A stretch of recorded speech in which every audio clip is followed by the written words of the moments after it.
urgency among the key stakeholders, a commitment to speed in execution, and a laser focus on results. We have to achieve results.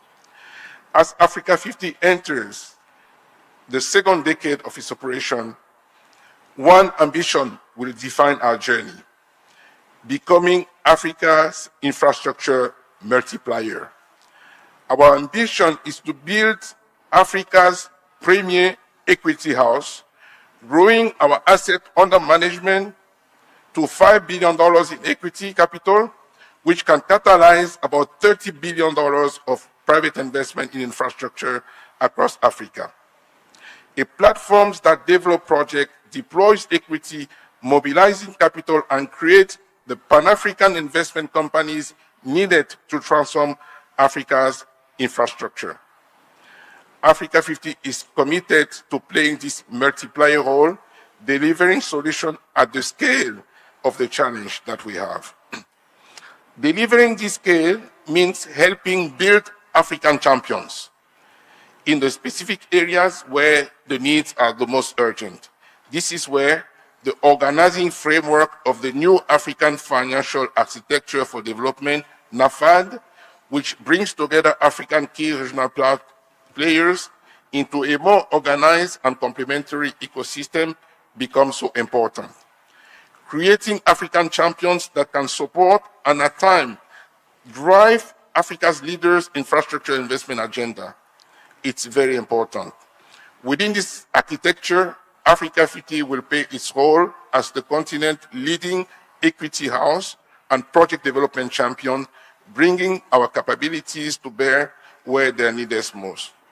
Please allow me to conclude, Your Excellency, ladies and gentlemen, with an important initiative aimed at supporting our continent's industrialization ambitions. Achieving our big continental industrialization ambition will require a significant increase in energy supply, with a more prominent role for natural gas as recognized by our partner, the International Energy Agency. I am therefore pleased to announce that, guided by several of our gas-producing shareholder countries and working alongside strategic partner institutions, Africa50 plans to launch a large-scale midstream gas infrastructure investment platform. This platform, we can clap because it's gas. Gas is important for all of us. This platform will unlock Africa's domestic gas resources, expand reliable baseload power, support Africa's industrialization. This platform will provide energy for manufacturing, fertilizer production, mineral beneficiation, digital infrastructure, data centers across the continent. We look forward to partnering with governments and like-minded public and private sector institutions in Africa and globally to ensure that more Africa's gas is harnessed to power Africa's industrialization and fulfill the continent's development ambition. Your Excellency, distinguished ladies and gentlemen, the first decade of Africa50 demonstrated that African-led institutions can deliver significant private investment in infrastructure. Our next decade will prove that Africa can deliver private investment in infrastructure at the speed and scale its future demands. We know how to do this. Let us make it happen. With your continued support, Africa50 will help change the game, mobilizing African capital, crowding in global investment, and delivering the infrastructure that will power Africa's next generation of growth. The future is bright. Let us build it together. Thank you. I wish us a productive and successful forum. Thank you very much, Mr. Alain Ebobisse, for setting the tone for what will definitely be a productive two-day forum. Your Excellency, distinguished ladies and gentlemen, infrastructure has always been central to Africa's development agenda, and a few institutions have contributed more to advancing that vision than the African Development Bank Group. That mission has entered an important new chapter under the leadership of its president, who we are also honored to be the chairman of Africa50. Ladies and gentlemen, please join me in welcoming Dr. Sidi Uta.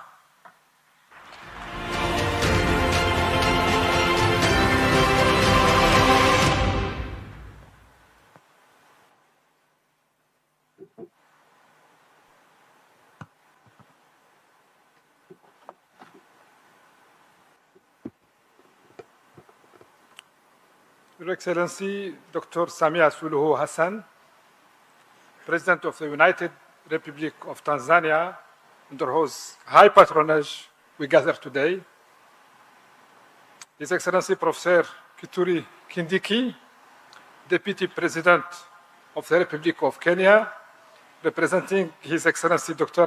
William Ruto, President of the Republic of Kenya,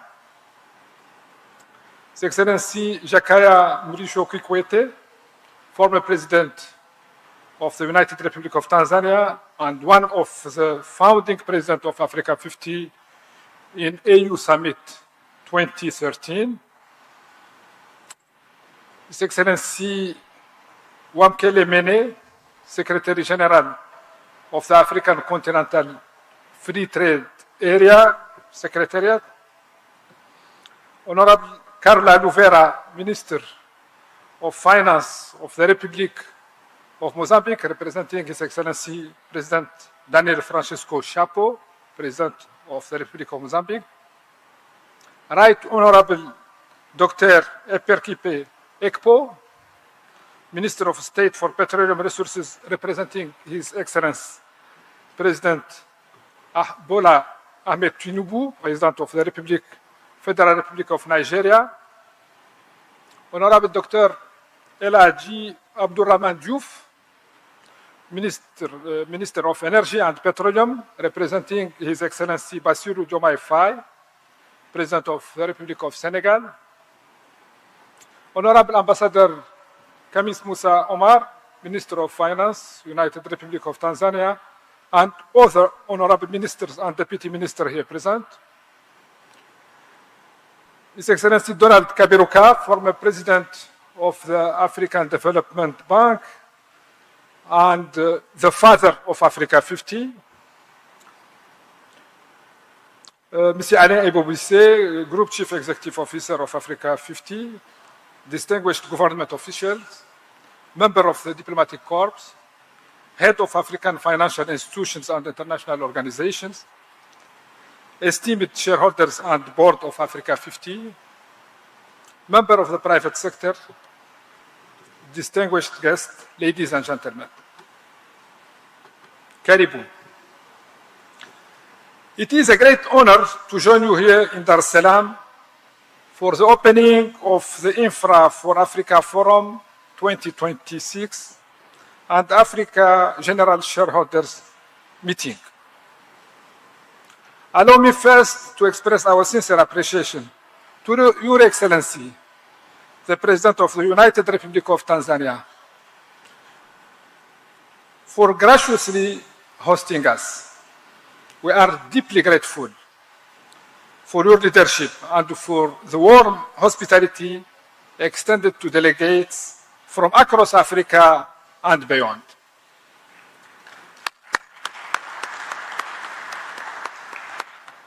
Indeed, we feel at home in this land of the Kilimanjaro and the Serengeti. Distinguished ladies and gentlemen, your presence here reflects a shared belief that infrastructure remains a powerful driver for Africa's transformation, and that the continent's futures will increasingly be shaped by our ability to mobilize investment, strengthen partnership, and deliver at scale. Today is a special occasion for Africa50. This year marks 10 years since Africa50 began as a bold idea founded on the conviction that Africa needed an institution capable of accelerating infrastructure development by connecting capital, expertise, and projects. And so today, permit me to pay tribute to the vision and leadership of Dr. Donald Kaberuka, during whose tenure as President of the African Development Bank, the vision was birthed.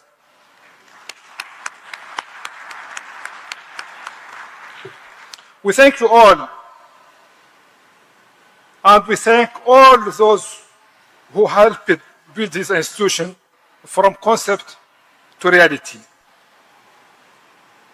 Indeed, the theme, a decade of impact from vision to delivery, is appropriate.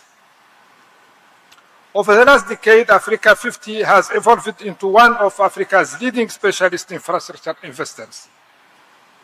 Africa50 now brings together 38 shareholders from 33 African countries with $1.2 billion in assets under management and a project value of $9 billion. This progress deserves recognition, but our purpose today is not merely to celebrate the first decade. It is to define the second decade. The first decade proved that African institutions can develop projects, mobilize investment, and deliver infrastructure. The second decade must be about scaling what works and accelerating the transformation of the continent. The global landscape is changing. Fiscal conditions are tighter. Public debt pressure have increased. Traditional development finance is evolving.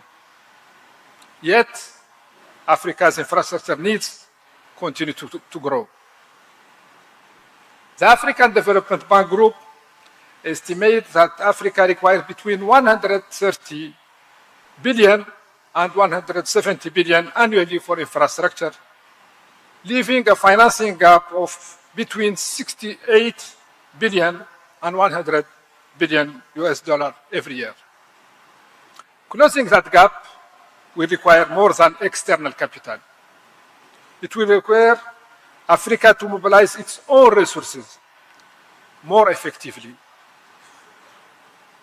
Africa possesses an estimated 4 trillion in domestic institutional capital through pension funds, sovereign wealth funds, and insurance companies. Yet only a small share is invested in infrastructure. This is why the new African Financial Architecture for Development, NAFAD, matters.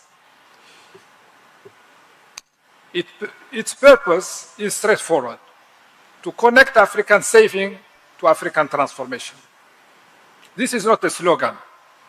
It is a system, a platform. It is a new way of financing development at scale. Financing is not only also about availability, it is also about cost. Too often, perceptions of African risk continue to inflate borrowing costs and discourage investment in the continent. Infrastructure projects across the continent have repeatedly demonstrated resilience and strong repayment performance. Yet Africa continues to pay more for capital than fundamentals alone would suggest. Ending this premium requires better risk assessment, stronger local capital markets, ratings reforms, and institutions capable of sharing risk more effectively. This is why guarantee platforms and risk mitigation institutions such as ATD are so important. Reducing the cost of capital is not a technical objective.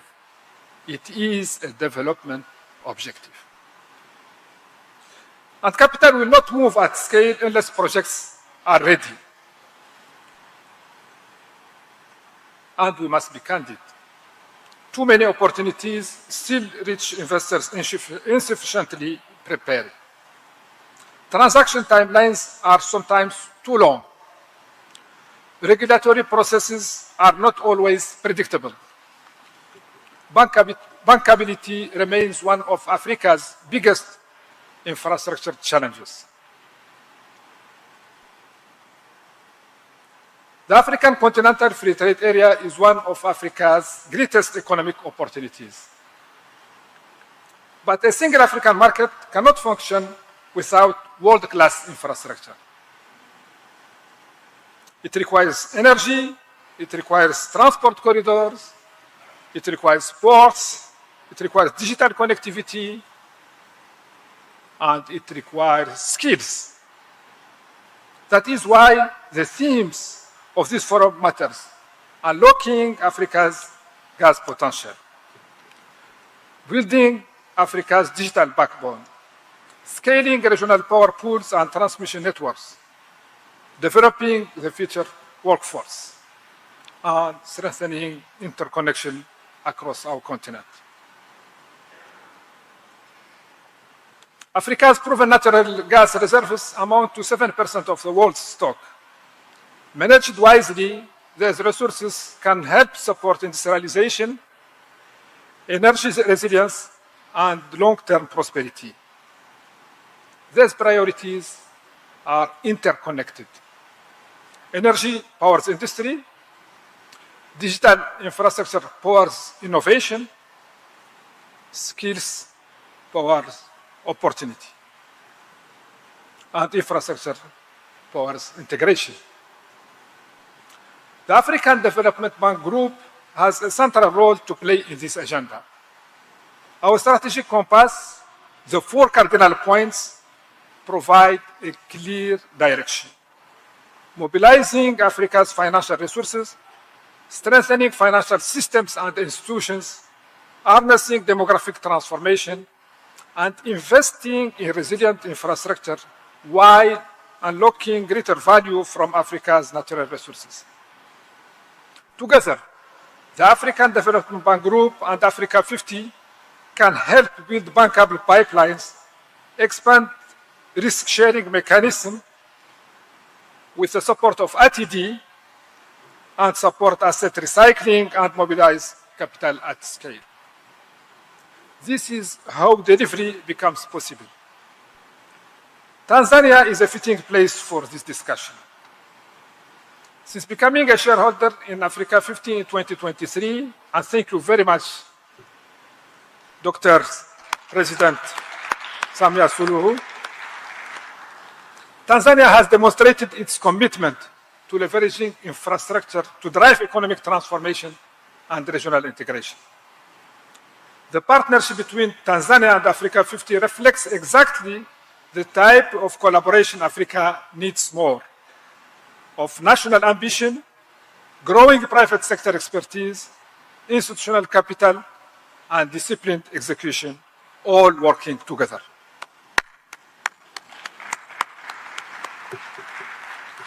Ladies and gentlemen, the discussion we began today will culminate in the great debate where we will confront some of the most important questions facing our continent. How will Africa finance infrastructure at scale? How will we build a new financing architecture? And how we will ensure that Africa's next decade is measured not by promises made, but by results achieved? Let us leave Dar es Salaam with more than shared ambition. Let us live with stronger partnership, clearer investment opportunities, and practical pathways to move projects forward. The true measure of success will be the investment mobilized, the project advanced, and the infrastructure delivered long after this forum concludes. Africa has the resources, Africa has the institutions, Africa has the talent and the entrepreneurial ambition. What is required now is bold leadership, stronger collaboration, and disciplined execution. Because Africa's next decade will not be defined by ambition alone, it will be defined by its ability to deliver. I thank you. Thank you very much, Dr. Sidi Uta. Thank you for your leadership. And clearly, there's a lot more that we need to do in African infrastructure. And hopefully by the time that we are done here, we would have found most of the solutions to help and make this come to pass. I'd like now to invite on stage Abby Chams as we still celebrate the 10-year anniversary of Africa50.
Yo,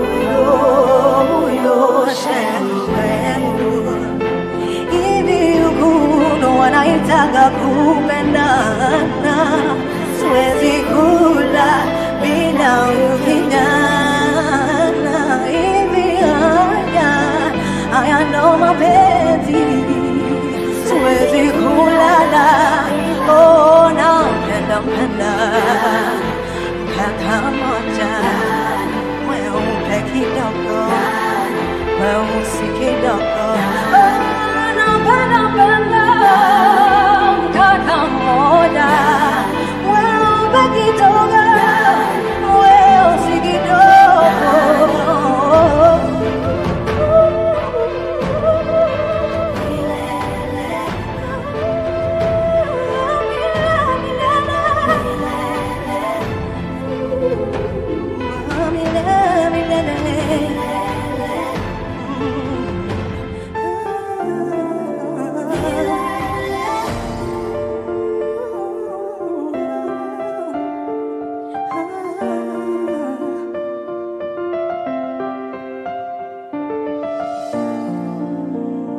From the first day tulipokutana, moyo kadunda, macho yalipogongana, hapo hapo tukapeana namba.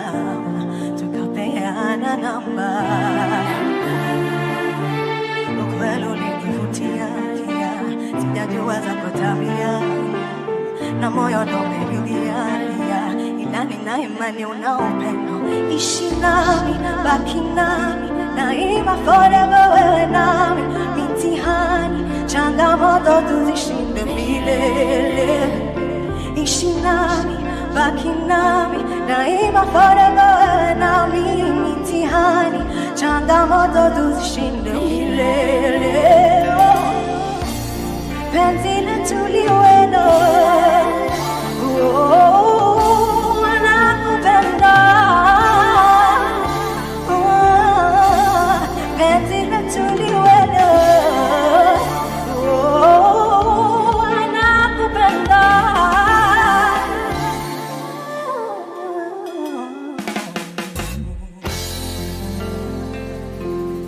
Thank you. Asante sana, Abby Chams. Ladies and gentlemen, Abby Chams, please another round of applause.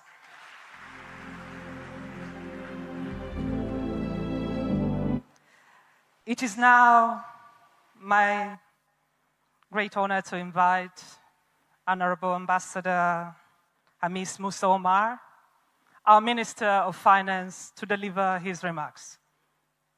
Minister of Finance, Karibu.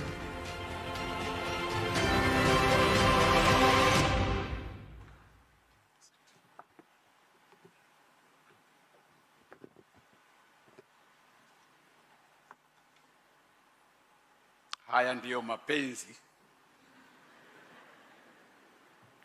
mapenzi ya miundombinu, bandari, barabara, viwanja vya ndege, mapenzi ya nchi zetu Tanzania, mapenzi ya bara letu Afrika.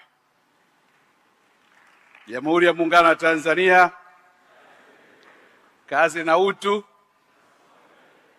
Your Excellency Dr. Samia Suluhu Hassan, President of the United Republic of Tanzania, allow me to lean on the already established protocol, but perhaps I should also add recognition of the Chairman of the Standing Parliamentary Committee for the Budget, Honorable Mashimbandaki, and also our host, Honorable Albert Shalamila, the Regional Commissioner for Dar es Salaam.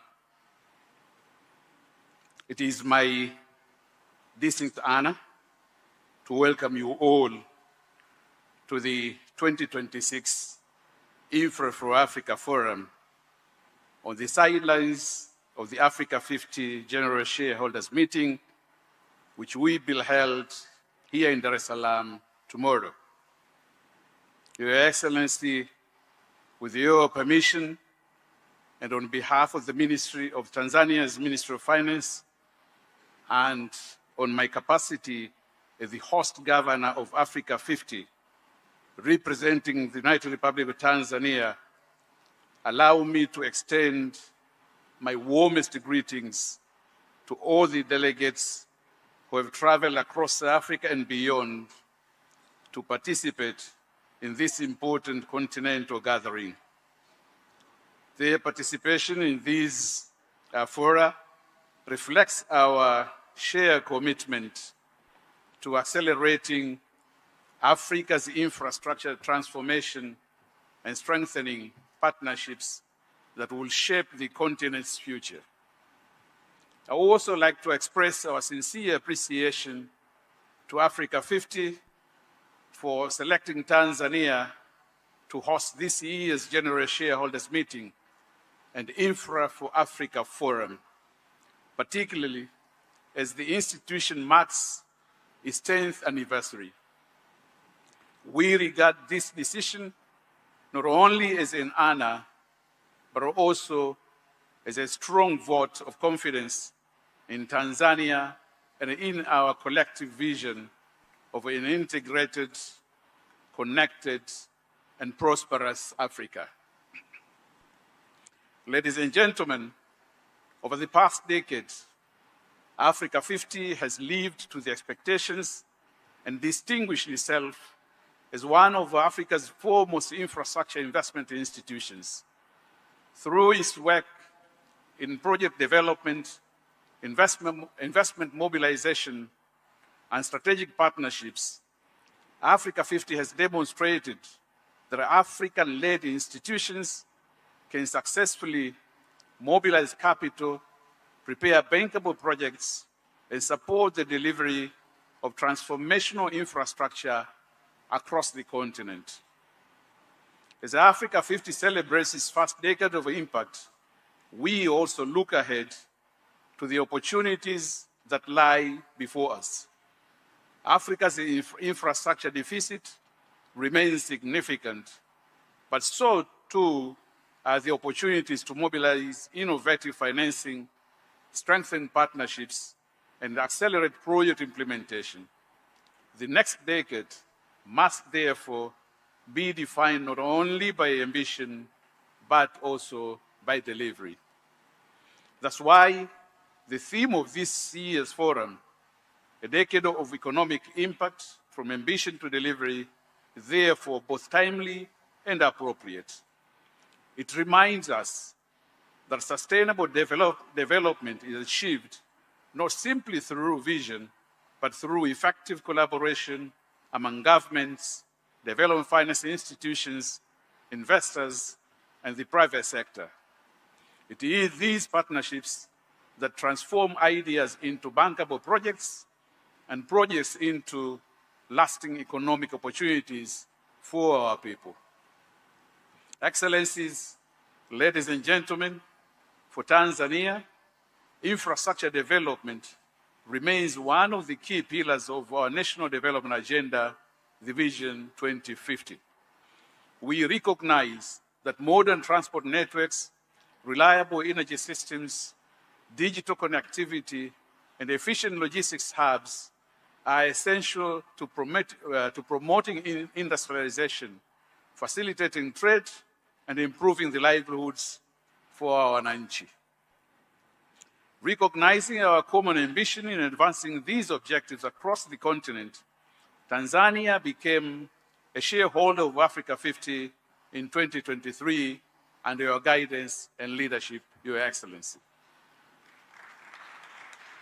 This decision reflected our confidence in Africa50's innovative approach to project preparation, investment mobilization, and the promotion of sustainable infrastructure development.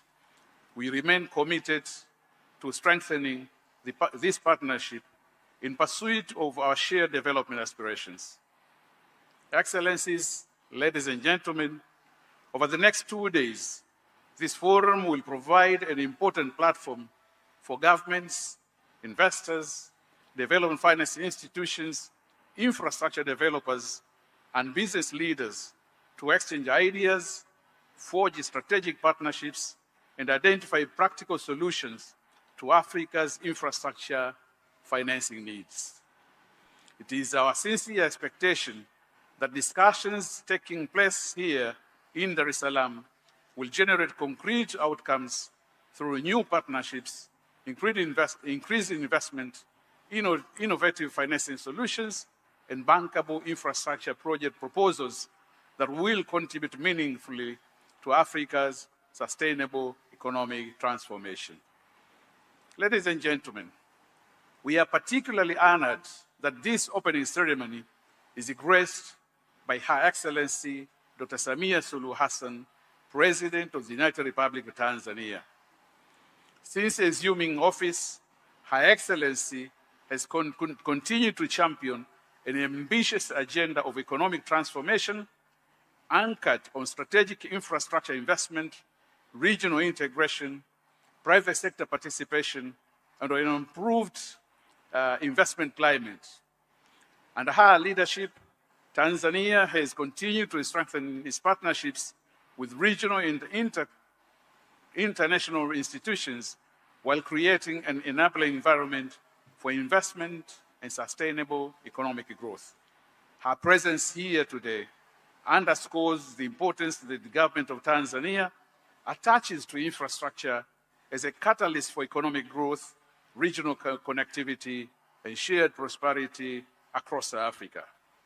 Your Excellency, allow me, on behalf of the participants gathered here this morning, to express our profound gratitude to you for graciously accepting to preside over this opening ceremony despite your demanding national schedule.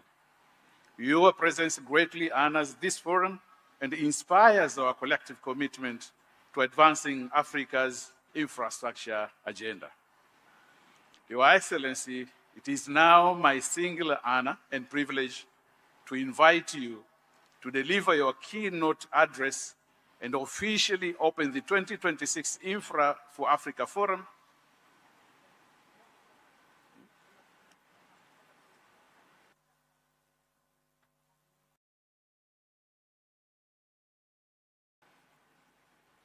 I'm reminded that we can always make more adjustments on our programs. So, Your Excellency, it looks like we have one more item before we invite you. So, with your permission, please allow our MSCs to continue with the program. So please, take the floor. Parada, I thank you very much. Thank you very much, Minister for Finance, Ambassador Hamis Musa Omar.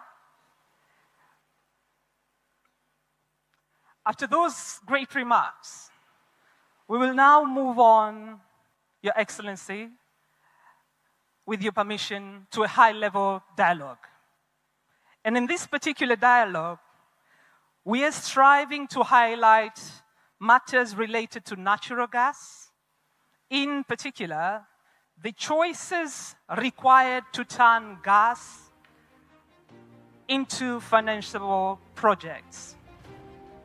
And of course, also, we would also like to learn how we can have measurable domestic economic value.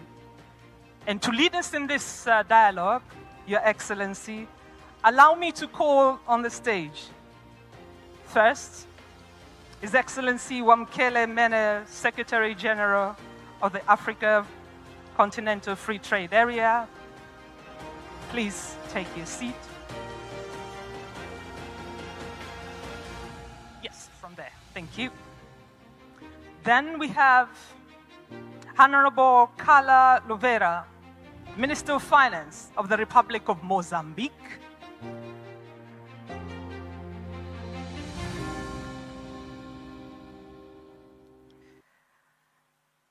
Next on the stage, we have Honorable Dr. Alhaj Abdrahman Diouf, Minister of Energy and Petroleum from Senegal.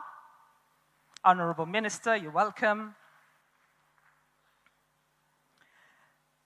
Then from home, we have Honorable Deogracias John Dejembe, Minister for Energy. Please.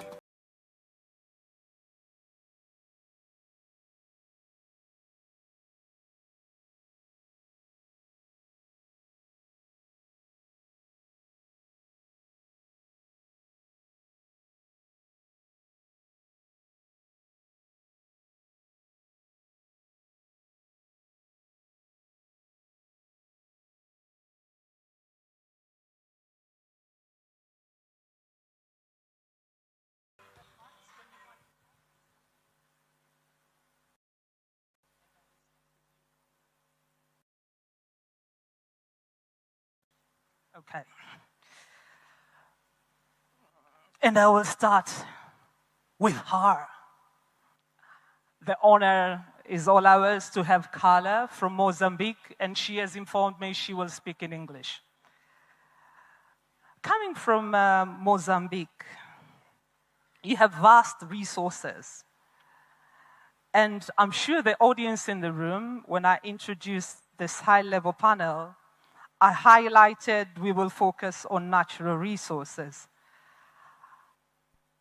It will be good for you to highlight how should other gas-producing countries balance export revenue with reliable supply of domestic power and industry needs.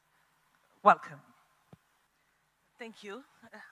I would like to start, first of all, on behalf of the President of the Republic of Mozambique, Daniel Francisco Chapo, by congratulating Her Excellencies Dr. Samia Suluhu Hassan, the President of the Republic United of Tanzania, for convening this very important forum and also for inviting Mozambique to attend this forum, which I would like to thank you.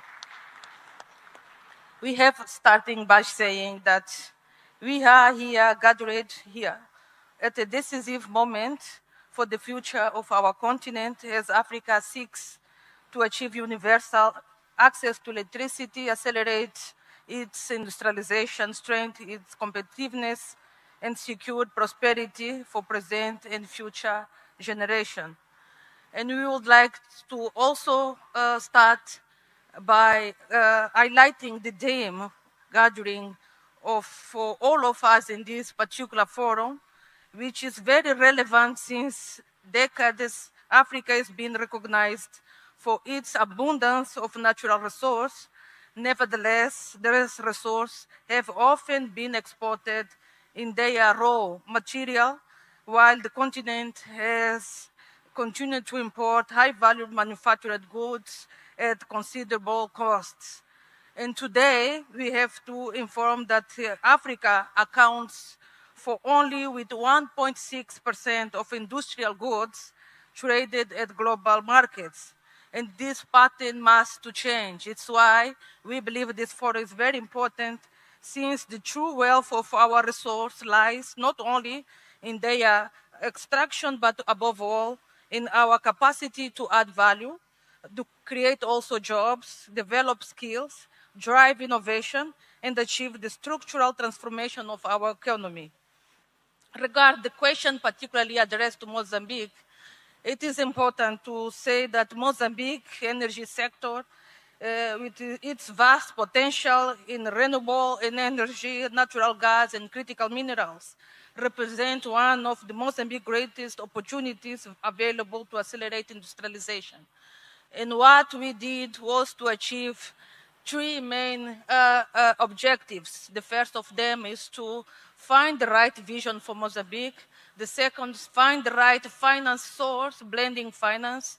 And the third, find the right mechanism of accountability, transparency, and based on that, we create our sovereign wealth fund. It is how we base all our process.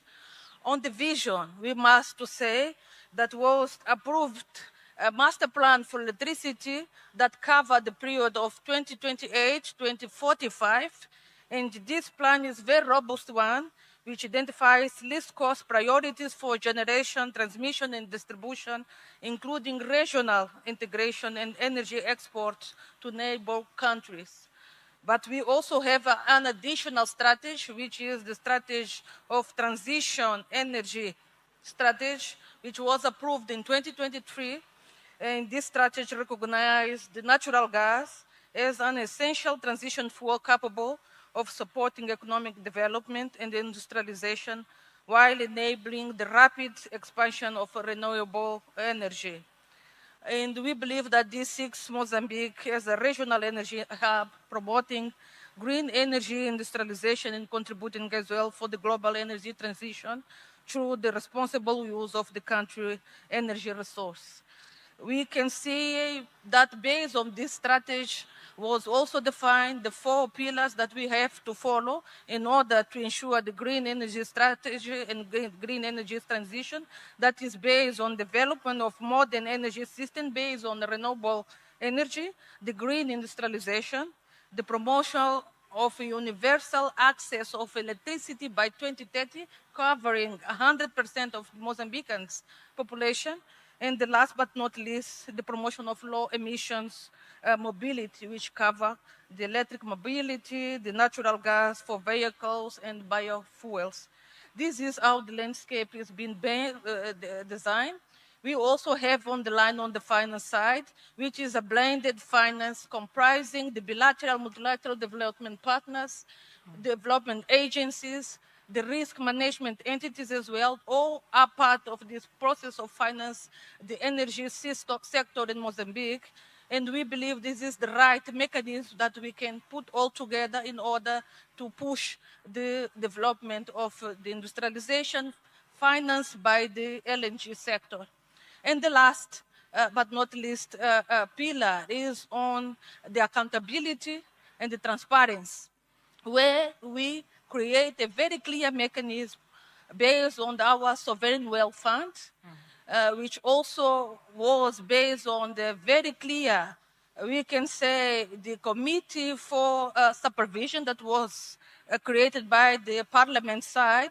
We also have the investment committee, which is reporting to the government side. And all of this is being based on the implementation of our sovereign wealth fund, which is based on the central bank, but based on the very clear fiscal rule that was approved by law. It is clear that 40% of the LNG revenues go to the fund, and 60% is using to finance the budget for industrialization. So it's how we are organizing. Thank you very much. We see what Mozambique is doing. You were able to do that with a vision, and then you planned your finance, and towards the end, you say, with accountability, we are able to do that. Please, a round of applause to Honorable Claro. Allow me now to move to Nigeria. You also have abundance of resources. And the question I would like you to answer, your Right Honorable, is what are the lessons that we need to learn from the past with regards to exporting commodities at the expense of beneficiation and developing local value chain? And after you, we will welcome the Minister from Senegal, and I understand he will be speaking in French. Right Honorable, welcome. Thank you very much. I bring warm greetings from the President of the Federal Republic of Nigeria to Her Excellency Dr. Samia Hassan, the President of this great country. I recognize the CEO Africa50 and the working committee for what they are doing to convene this meeting here. And my co-panelists, it is important that African leaders have woken up to the responsibility of the day to address our challenges. When you go out everywhere, they talk about energy poverty in Africa, because for the past number of years, we've been exporting our crude. So today, I think we've come to realize the fact that we need to come back home and develop our country. so that when our leaders get out of this continent, they will not face with the issue of over 600 million Africans are lacking access to electricity. No, it shouldn't be. So today, looking at Nigeria, Mr. President Bola Ahmed Tinubu has taken a position that we need to develop gas utilization within the country. And when this is done, you are assured of power generation, industrialization, food security with reference to fertilizer production, clean cooking, transportation. And so globally, we are talking about energy security. And when this is addressed, using gas in our dear country, some of those challenges will be addressed. We are really particular. Let me tell you that in our country, Nigeria, though we host the highest volume of natural gas in the continent, we are not selfish about it. We look into how we can transport this gas to other countries within the continent so that they can take advantage of it. So the issue of continuously exporting our natural resources is no longer a priority now, even though you talk about foreign exchange. But then, if you utilize it within the country, you grow industries, as I've mentioned. This will create job opportunities. This will create revenue for the country. And you talk about the fertilizer production to guarantee food security for your people, because the primary responsibility of the government is to ensure that our people are living in the prosperity. And under President Bola Ahmed Tinubu, we are talking about from gas to prosperity. So in every sector of it, we pursue it that way. In the past, there was no issue of transborder gas pipeline. But today, I can tell us that we now transport our gas to Ghana, Togo, Benin Republic. And just last month, there was a meeting of the West African head of states where an agreement was signed between the national oil companies for gas to be exported from Nigeria through the Atlantic to more than 12 countries within that region to Morocco. This is what we are doing. And of course, as this gas passes through all these countries that will serve as off-takers, they will take advantage of it to improve their power generation, fertilizer production, industrialization, clean cooking, and of course, develop their own countries. It is not within at that level. We are doing same with Algeria. We are doing same with Equatorial Guinea.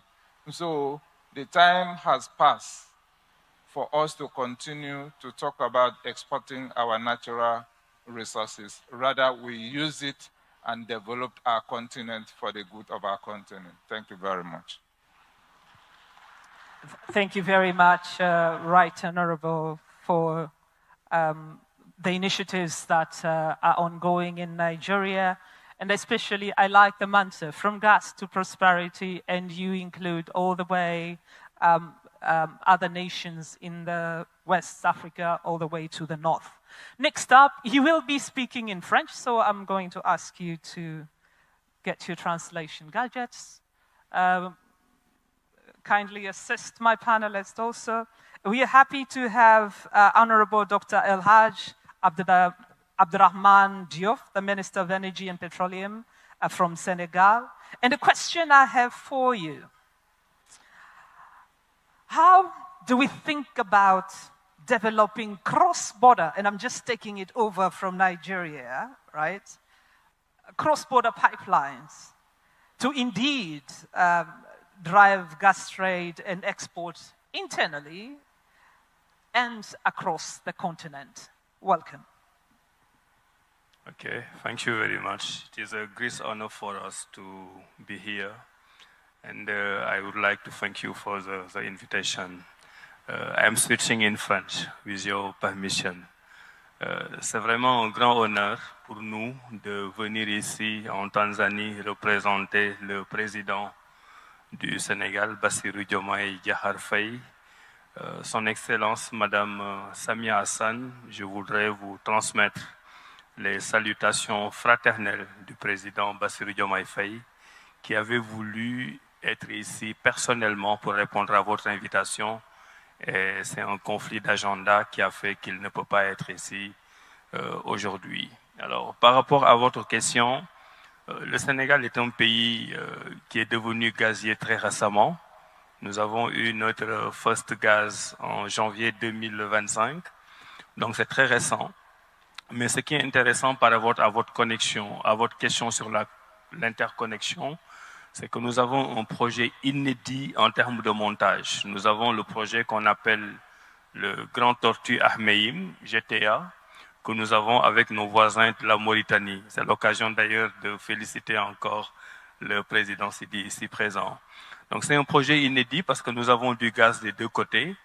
Et là où ailleurs il y a eu des difficultés de partage, nos deux pays frères ont eu l'intelligence d'exploiter ce gisement entre eux. Donc du coup, il n'y a pas de conflit. Il y a naturellement des fois quelques contentieux avec les opérateurs, mais globalement c'est un projet qui se passe bien. Mais globalement, en termes d'énergie et d'électrification au Sénégal, nous avons pratiquement les mêmes problèmes que les autres pays africains. Chaque année, nous augmentons la production, mais chaque année, notre population augmente, les besoins augmentent et nous ne parvenons pas à nous sortir en termes d'industrialisation ou tout simplement en termes d'accès universel. Par exemple, aujourd'hui, l'ensemble des 19 millions de Sénégalais n'ont pas tous accès à l'énergie et au gaz. Et nous avons deux chiffres clés que je voudrais partager ici. Le premier chiffre, c'est que nous avons 6471 localités à l'intérieur du Sénégal qui n'ont pas encore accès à l'université, à l'électricité du moins. Et pour financer ces 6471 localités, nous avons besoin de 400 milliards de francs CFA, ce qui est l'équivalent de 800 millions de dollars. Donc le message aujourd'hui par rapport à l'énergie, à l'interconnexion, c'est que le Sénégal a besoin de 800 millions de dollars pour pouvoir financer l'accès universel. Et l'objectif, c'est de l'avoir dans 2 ans. Et cela pose la problématique du financement. Nous avons des budgets qui sont plus orientés vers les dépenses sociales. Et de plus en plus, nous avons besoin de bâtir des partenariats publics-privés où l'argent du privé vient se substituer à l'argent du public dans des domaines qui peuvent être rentables. Parce que sur ces régions dont je vous parle au Sénégal qui n'ont pas accès à l'université, à l'électricité, je parle souvent d'université parce que je suis ancien ministre de l'enseignement supérieur. Donc ça me poursuit encore. Et dans ces zones-là où on n'a pas accès à l'électricité, il n'y a que l'État qui peut faire des investissements qui ne sont pas rentables. Le privé ne va pas aller dans des zones qui ne sont pas rentables pour faire des investissements. C'est pour ça que nous devons trouver un équilibre entre le financement public et le financement privé pour pouvoir avoir accès à l'universel. Maintenant, pour terminer sur les questions d'interconnexion, non seulement nous avons l'exemple avec la Mauritanie, mais nous avons l'exemple de l'organisation de la mise en valeur du fleuve Sénégal et l'organisation de la mise en valeur du fleuve Gambie. C'est cela qui fait que si nous sommes en surcapacité, si nous sommes en surproduction, la Gambie, la Guinée et le Mali, qui sont des pays voisins, peuvent en profiter. Et si nous sommes en déficit, leur surproduction nous permet aussi d'en profiter. Cela veut dire que chacun essaie d'agir là où il est fort pour aider à réserver le déficit de l'autre. Là où je voudrais terminer sur les questions de transition, c'est une question toujours difficile pour moi, parce qu'avant d'être le ministre de l'énergie et du pétrole, j'étais le ministre de l'environnement et de la transition écologique, et je me battais tous les jours avec le ministre du pétrole. Maintenant, c'est moi le ministre du pétrole et je dois trouver l'équilibre. Naturellement, dans nos pays, et c'est ma conclusion, on ne peut pas, comme certains pays développés qui ont déjà utilisé le fossile, quitter du jour au lendemain pour parler d'une économie propre. Chaque pays a son histoire. Et l'histoire de nos pays, c'est que nous avons des gaps de pauvreté à résorber.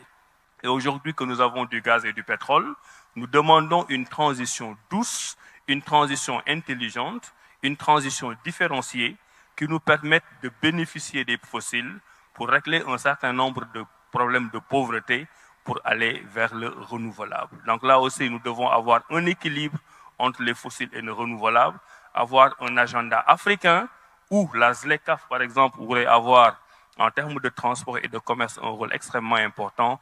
Et c'est cela que nous appelons la solidarité des pays africains. Je vous remercie. Thank you very much for sharing the initiatives that are ongoing in Senegal. Before I come to His Excellency Wamkele, let me come home, yeah, in Tanzania. And I have a question for you. I think the audience would like to hear, how can gas-producing country like Tanzania develop affordable, all right, and commercially sustainable LPG framework that will really, really help move Africa's gas resource from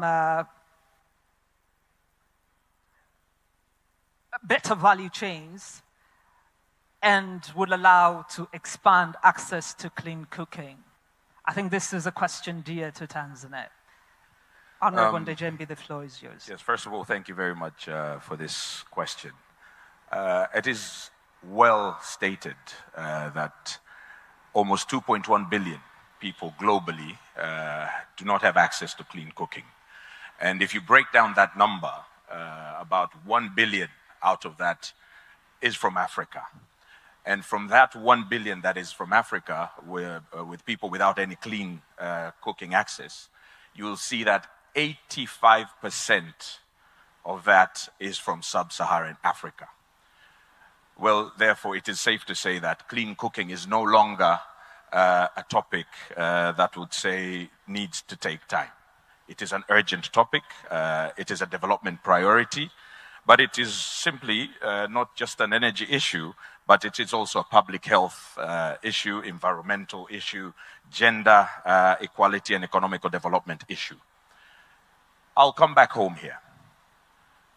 Prior to 2021, access to clean cooking was about 6%. But under the steady stewardship of our president, Dr. Samia Suluhu Hassan, she championed it, she campaigned it, pushing access to clean cooking here in Tanzania.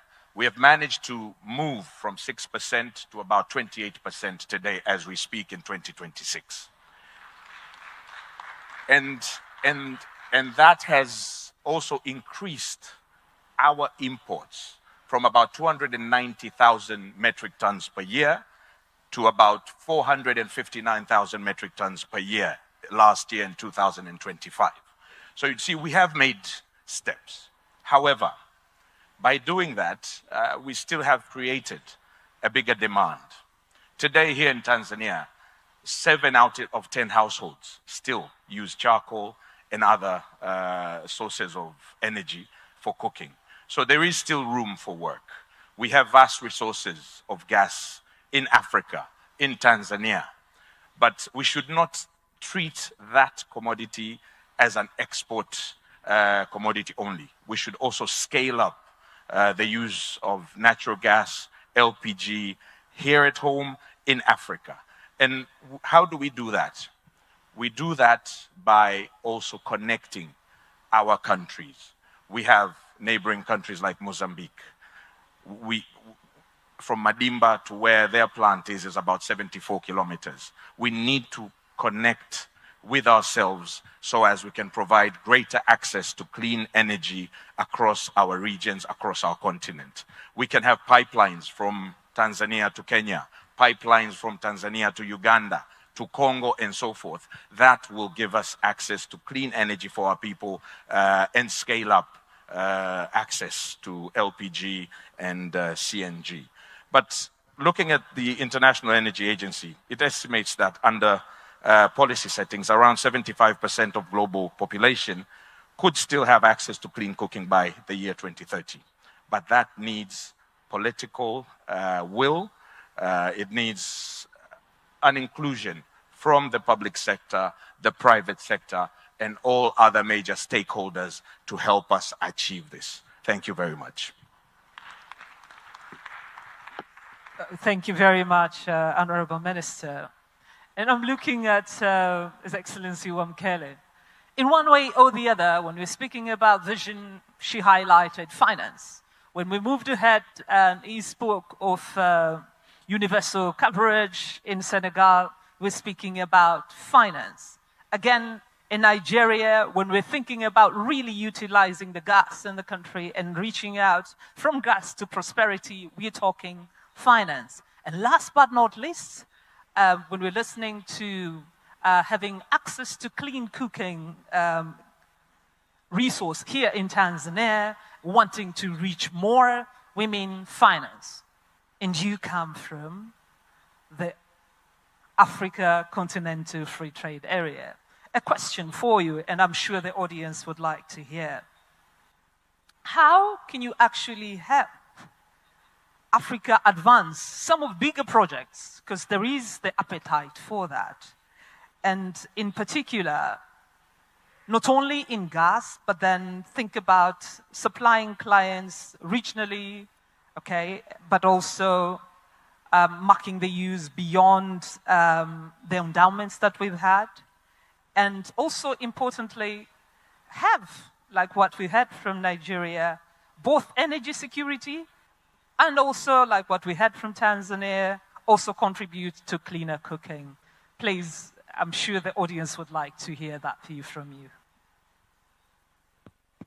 Thank you very much. First, let me appreciate our leaders that are here. Mama, Her Excellency, President Samia Suluhu Hassan, Vice President Kindiki of Kenya, former President Kikwete, ministers. It is really a pleasure for me to be back in Dar es Salaam. The remarks that the president of the bank made and that the CEO made are absolutely relevant in terms of us having to mobilize our own capital. I think the president said that Africa has over $3 trillion worth of domestic capital. And the CEO said that Africa's capital must work for Africa's investment. Now, in the current global context, the context of fiscal constraints, reduced overseas development assistance, our former partners that were directing capital towards the continent themselves are subjected to sovereign debt distress. So the global context is very constrained. So the question, therefore, is how do we mobilize domestic capital? African capital, over $3 trillion that's available, channel it and direct it towards infrastructure projects on the continent. So I think this is a challenge. We've established the frameworks, they are there. President Kaberuka was instrumental and others in establishing Africa50. It's functional. Over $9 billion worth of investments in infrastructure since its establishment. I believe the next challenge is how do we mobilize the domestic capital that we have. Of course, those partners that are willing to partner with us from outside of the continent, I'm sure they are most welcome. So today's discussion is very timely. The President's vision of the new Africa financial architecture is timely because it addresses this question, a very pertinent question of reduced and constrained capital flows into the continent for infrastructure development. The role of the AFCFTA is very simple. It is to enable scaling of infrastructure investments.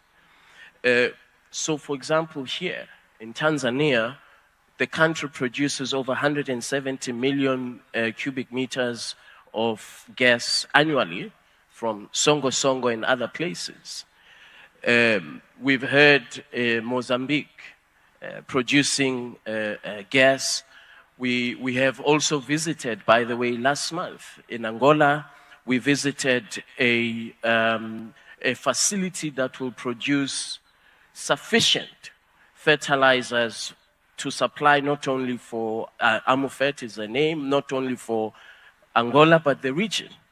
However, with all of this investment and the capital that it will be directed to scaling, if we don't have harmonized rules for the exports of these fertilizers to happen, or the export of the gas to happen, we will not achieve our objectives.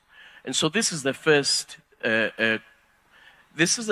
way in which we can contribute to the development of infrastructure in Africa, enabling the scaling of these projects. Second, by deploying harmonized trade rules, trade policy, to enable trade amongst countries.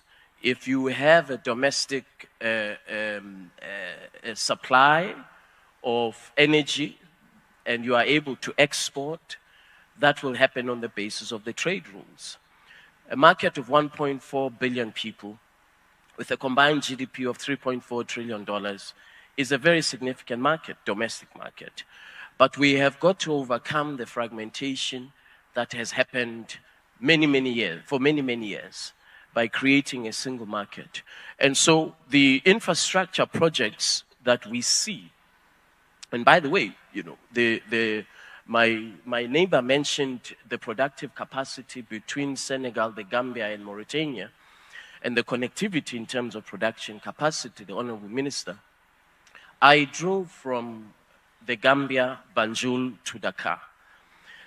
And there is a bridge, Senegambia Bridge, which was financed by Africa50, completely transformed the trade ecosystem of the two countries, particularly the neighboring cities, smallholder farmers, informal traders.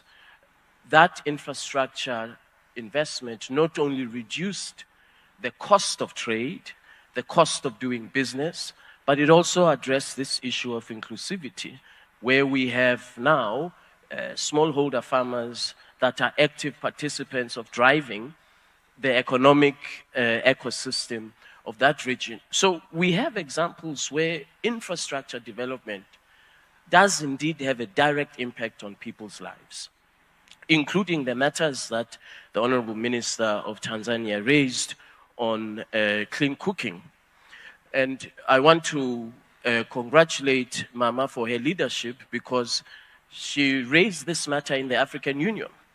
It is now one of the projects of the African Union that the entire continent is focusing on through her leadership. And we were here last year for the Clean Cooking Summit that Mama hosted with AFDB. So for us, our role is very simple. Deploy the trade rules to enable scaling of infrastructure investment, create the investor confidence by applying the rules, deploy the trade policy instruments to enable the investments and the production at domestic level to be exported outside of the country that has access capacity. Thank you very much. Please, a round of applause to Wamkele. Thank you, Your Excellency. Now, 1 minute or less, preferably, I would like to hear from this high-level panel, by 2030, it's not very far, but it would be good to let the audience know, what is that one measurable outcome that would really demonstrate that we do have a gas strategy and we will really deliver that? I know most of you touched on it in one way or the other. One sentence. If you have that one sentence, that would be good. If you don't, it's also okay. And I will start all the way from Nigeria, come to Tanzania, Senegal, and I will finish with Mozambique. Karibu. Thank you very much once again, Your Excellency, distinguished ladies and gentlemen. It's fantastic, and from what my brother from Tanzania mentioned, LPG. In Nigeria, under the directive of Mr. President Bola Ahmed Tinubu, we are to move 5 million homes from utilization of charcoal and all those heavy emission sources to clean cooking by 2030. And we are on track on that. So currently, we are moving around from state to state to ensure we encourage the homes with every state 27,000 cylinders of LPG filled, and we have promised to do that for 6 times. This is how to move them. It's not for rich homes, but for the poor homes, the less privileged, to move them from and using all those heavy emission sources in their own cooking to protect public health. Thank you very much. Thank you very much. That's a big point. Thank you. A big campaign around clean cooking in Nigeria. Yes, United Republic of Tanzania. Welcome. Thank you. If there's one thing, it's that as Africans, we should not work in silos. We should collaborate. We should form infrastructure projects that are bankable, scalable, and that provide access to one another as a continent. Thank you. Thank you very much.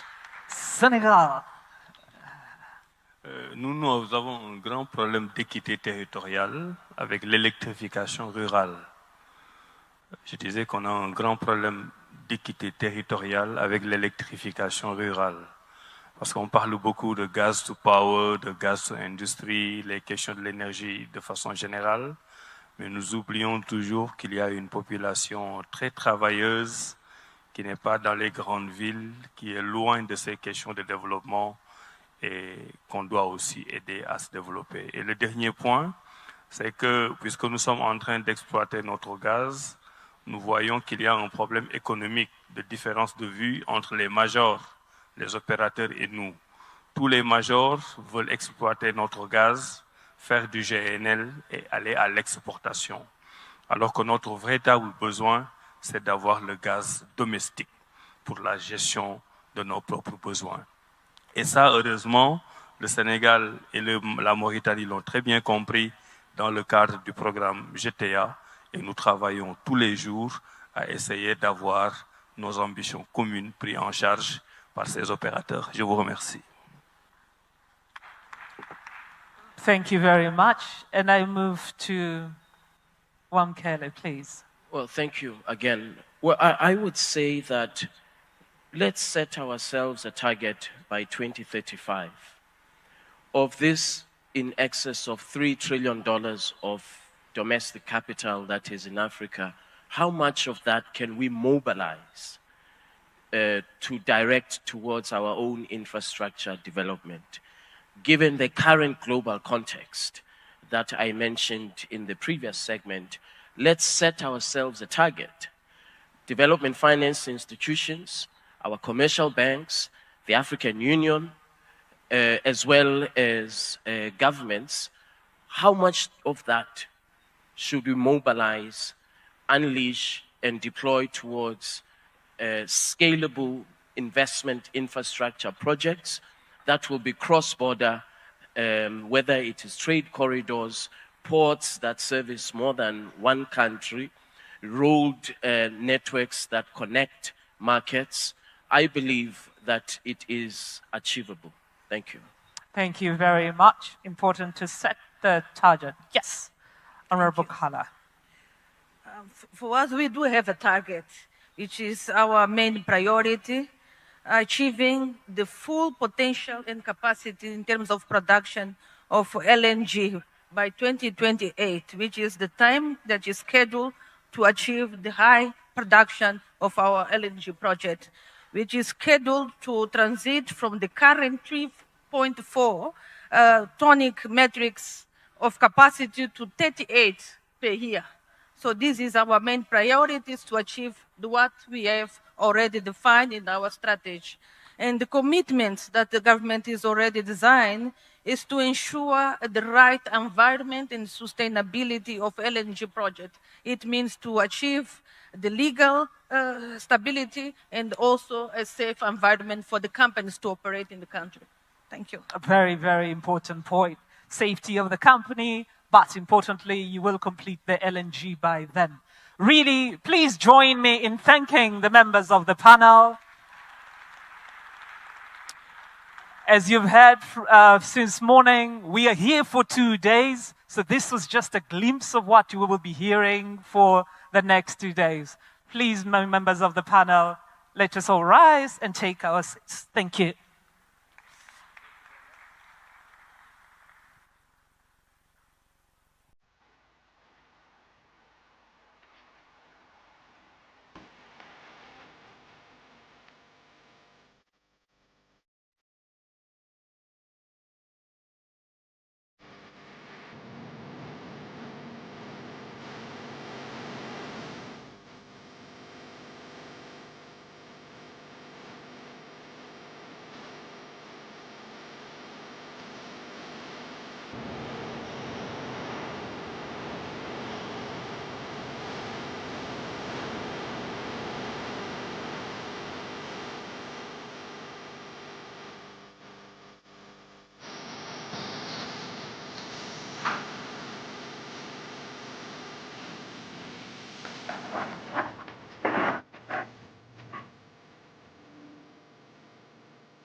Every industrial revolution has been powered by one thing: reliable energy. Around the world, natural gas has fueled industries, powered factories, and transformed economies. Today, Africa faces a dual energy challenge: closing the access gap and powering industrial growth. Africa has the resources to industrialize, but needs the energy infrastructure. More than 600 million people lack access to electricity, and nearly 1 billion lack clean cooking. Reliable, affordable energy is essential for farms, factories, mines, logistics hubs, data centers, and industrial corridors. Unlocking this potential requires the missing link: midstream infrastructure. Africa50 is building that bridge, developing, de-risking, and financing the pipelines, processing hubs, and storage networks that connect gas fields directly to domestic industry. This is how Africa moves beyond exporting raw materials. By expanding midstream capacity, we turn gas corridors into industrial hubs, creating jobs, boosting trade, and securing the continent's energy future. The bridge between gas resources and industrial growth requires the right partner. Africa50, your trusted partner in gas infrastructure.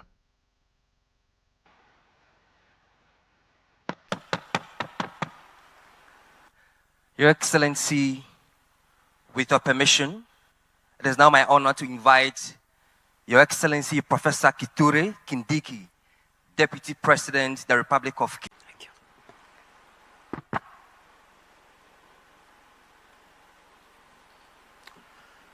Mheshimiwa Dr. Samia Suluhu Hassan, Rais wa Muungano wa Jamhuri ya Muungano wa Tanzania, Excellencies President, Rais mstaafu Jakaya Kikwete, ndugu zangu wa Tanzania, na wasalimu hamjamboni, wengine shikamoo.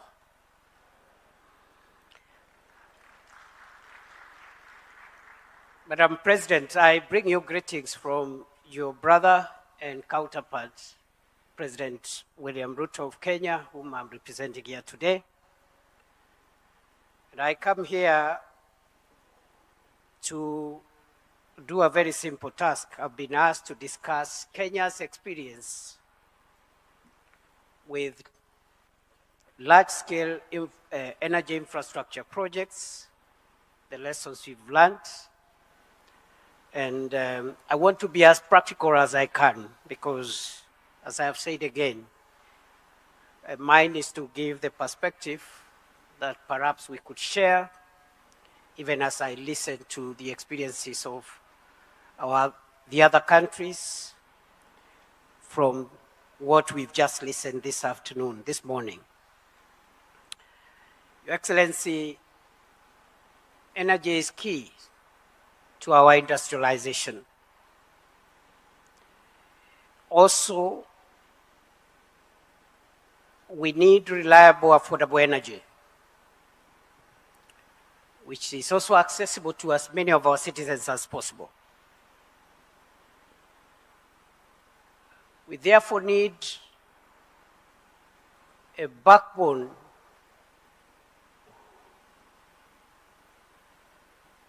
a source of energy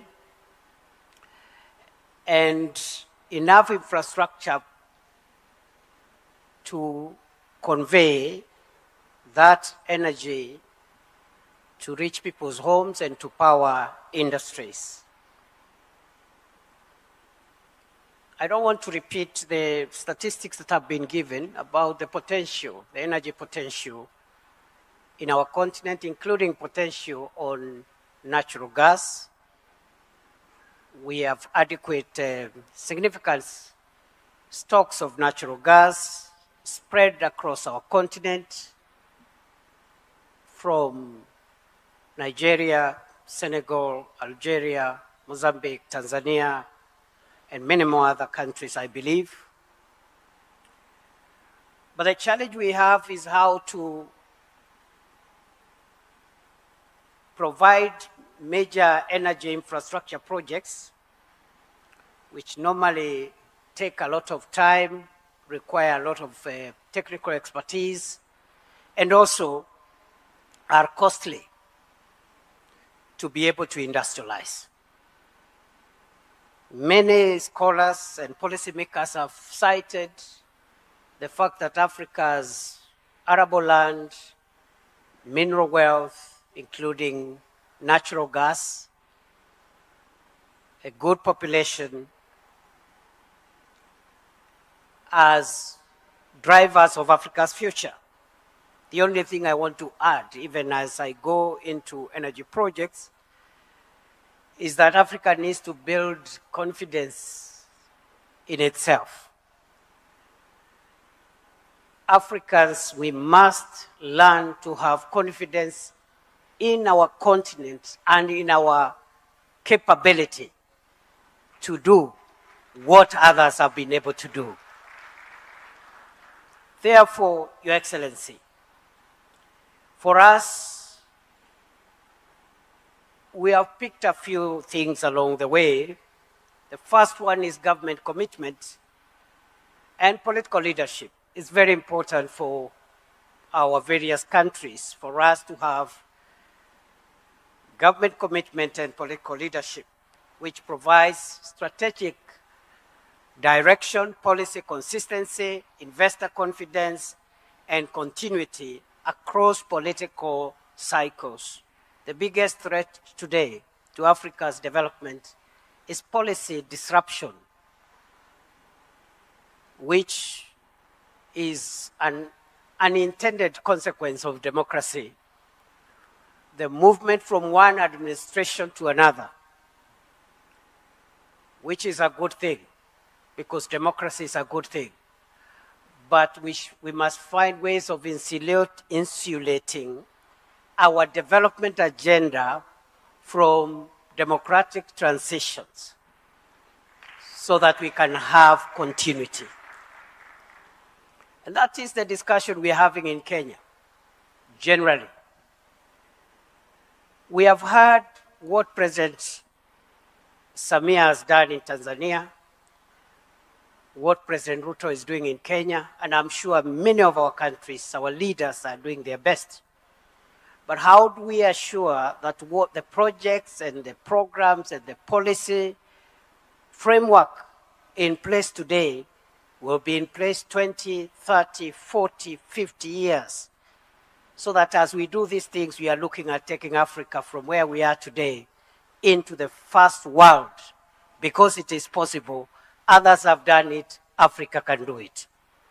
But if we are going to have disruptions every time there's an election, every time there is a succession from one administration to another, then that is going to be a big bottleneck. So consistency, continuity, and stability is a very key enabler of these wonderful objectives around infrastructure. As we build a democratic Africa, we must build a wealthy Africa at the same time, and the two outcomes are not mutually exclusive.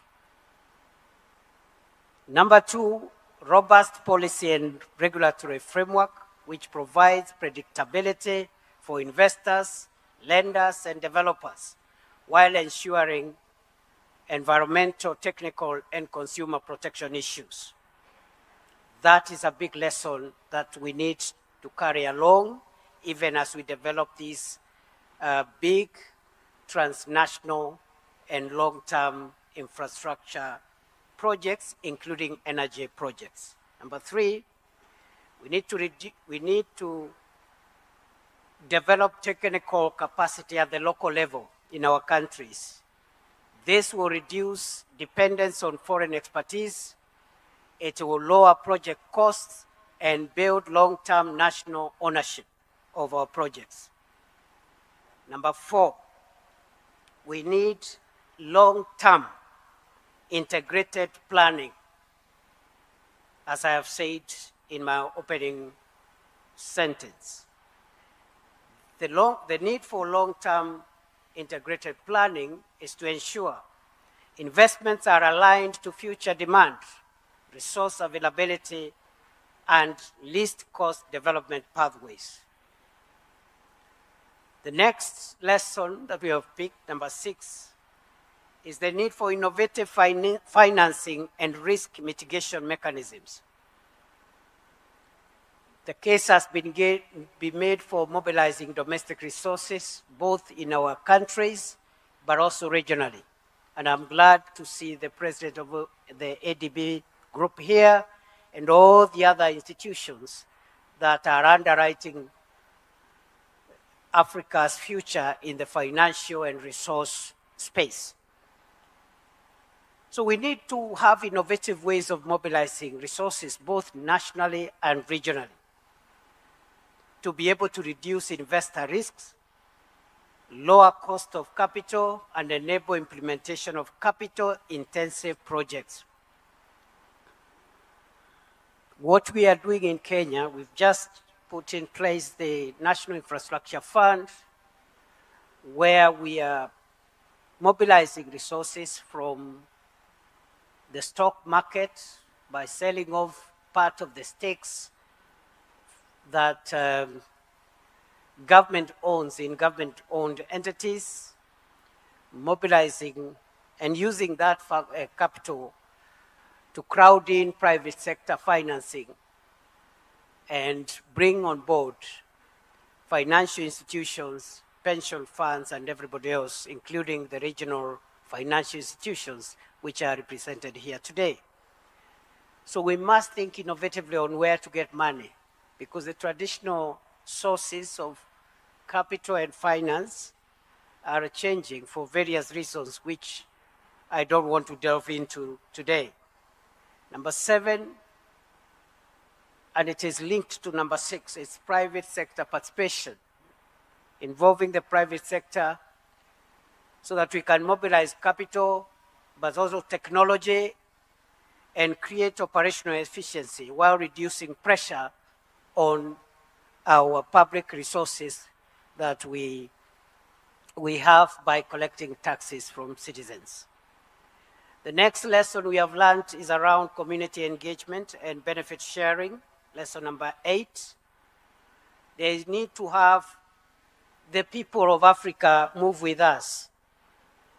It is not enough to build roads and railways and ports and harbors and gas pipelines. It's important for us to carry the people of Africa for whom we work to go with us and to reason and travel with us the journey. The need for community engagement and benefit sharing secures the social license to operate the projects that we want to do. It reduces delay. Some of the projects have been delayed because of our inability to manage the social, economic, environmental, and other issues around some of our projects. You end up with delays, you end up with court cases, litigation, conflicts, and this affects project sustainability. We have also learned about effective contract and project management to prevent cost overruns, delays, disputes, while at the same time ensuring quality project delivery. The next lesson, number 10, is environmental and social safeguards, I think which is already I've alluded to ensure sustainability and improve access to financing, as well as protecting communities and biological diversity. We have also learned about the power of regional trade and cross-border infrastructure, which has been alluded to by some of the previous speakers. And we need to organize ourselves. In this space around LNG, for example, the pipeline from Mozambique, Tanzania, I see no reason why it should not extend to Kenya, up the coast, and it can go to the other directions as well, so that we can share not only we can share in the economies of scale and be able to leverage on our various strengths. Your Excellency, therefore, the matter before us is how can Africa build energy infrastructure, including LNG infrastructure, at a scale and pace which is commensurate with our state of development today and where we want to go tomorrow. And therefore, we have a dual responsibility of making sure that we provide access to reliable, affordable energy, while at the same time having low emissions of, in terms of protection. It is therefore possible to utilize the significant resources that Africa has, including LNG resources, if we collaborate with one another. Just to give an example of the power evacuation program that we are running between Ethiopia, Kenya, and Tanzania, which has a capacity of evacuating 2,000 megawatts, but at the moment is evacuating 800 megawatts of power from Ethiopia, 700 megawatts into Kenya, 100 megawatts into Tanzania. And I think those are some of the areas which we need to work on and expand, because the capacity is there and the physical infrastructure is already in place. Tanzania has led by example in this space, but we need more infrastructural projects for gasification, regasification, power plants, and pipelines, so that we can take this matter to the next level. Your Excellency, once more, let me summarize my address in simple terms, because sometimes we complicate what we want to say with a lot of English. The future of this subject matter and the future of our continent lies on how we handle 5 things. Number 1, the people. I have talked about the need for us to go along with the people. The story of Africa's development must be written together collectively. And that's why it is important that the discourse we're having around development must be sensitized to communities, to the citizens, to make sure that we are all aligned. We must, for example, let me give this example. Many African countries are struggling with the politics of identity, especially subnational identities. Luckily, Tanzania largely does not fall under that category. Kenya does. And if you look at our constitutional order in many of our countries, there is need for identity. There is need for democratic space and expression and identity. But there is also,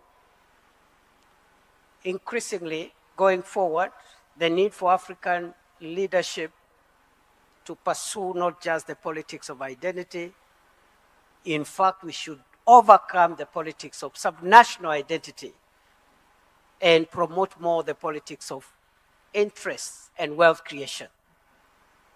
We must work towards making our people rich, wealthy, prosperous across the board, even as we build democratic entities built on our subnational identities. But that's just one example. But the point I'm saying is that we must carry the people along, young people, women, rural people, urban poor, and everyone. Number two, technology. The mega projects that we want to do, technology is at the center. And we cannot continue relying on foreign technology or foreign sources of technology. The issue of technology transfer is central in this matrix. Number three is the issue of partnerships, especially between the public and private sector, to provide resources, not just financial resources, but also blend the human resources from public and private sector to give us the outcomes we require. Number four, it is governance. Governance. I think part of it has been spoken to. This area about energy, resources, and natural resources require better governance so that we can be able to attract investments, build the confidence of investors, and secure the wealth of our people. Finally, it is the issue of political stability. We can build the best roads, the best airports, the best railways, the best seaports, but without long-term political stability, all that can be washed away.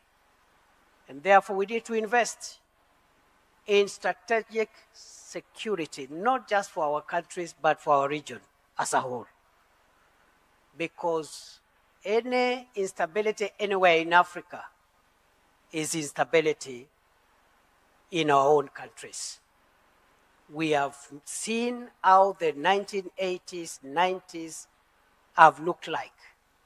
And with the developing geopolitical changes, we must be able to invest in long-term political stability and strategic security for our countries, for our region, so that we can underwrite the future of our continent, because all these infrastructure projects, if our continent, our countries are not secure, can be washed away overnight. Thank you, and it's a pleasure for me to address you. Thank you very much. Thank you very much, Your Excellency, and thank you for the nuggets of wisdom that you've shared. We really appreciate it. Thank you so much. Your Excellency, ladies and gentlemen, one of the defining features of the Infra for Africa Forum is that apart from the conversations that move or unlock funding into infrastructure, it's also a platform for action. We have signings that we are going to do that are actually coming out of some of the things that we've already spoken about, including gas. And I'm also proud to say that, Your Excellency, 3 out of those 5 are related to Tanzania. So we are going to start with the very first signing, which is between Africa50 and the Tanzania Ministry of Health. And this is an agreement for the expansion of access to dialysis and renal care across Tanzania. Please help me to welcome here Dr. Grace Mag.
Thank you very much.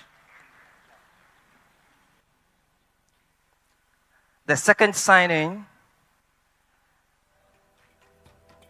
is an agreement between Africa50 and the Tanzania Electricity Supply Company, TANESCO. And this will be to formalize a partnership between the two organizations for the implementation of electricity transmission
Thank you very much, Mr. Ngaya and Moshood. We'll now have them take their photos.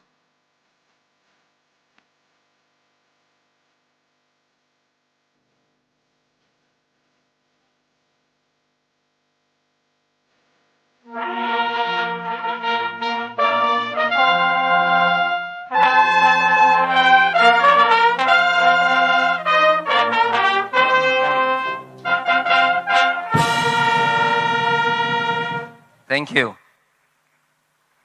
I'm pleased to say that the third one is also related to Tanzania, and this is the Tanzania LNG project signing.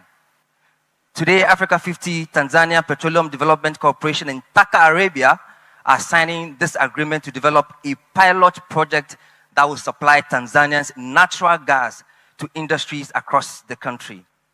You've heard a lot about gas today and how it's so important to unlock industrial.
The big gas platform that will be leading on the continent. So this is exciting times, and we are really pleased that this is happening. Please give them a round of applause.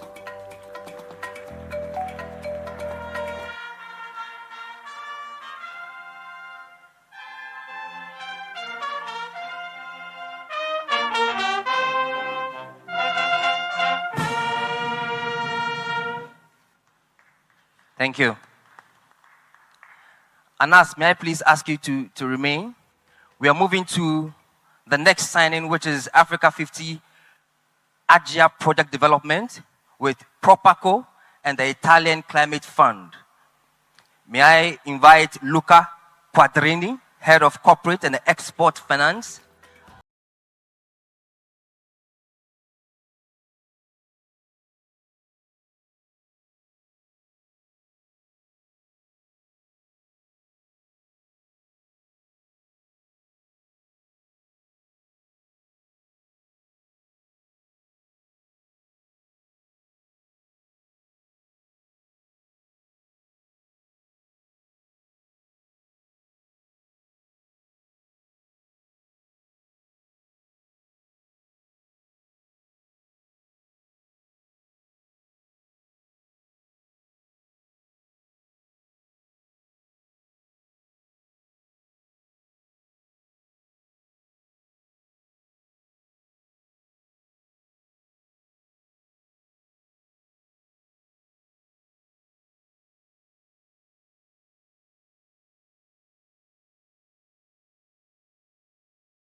A round of applause for witnessing the agreements.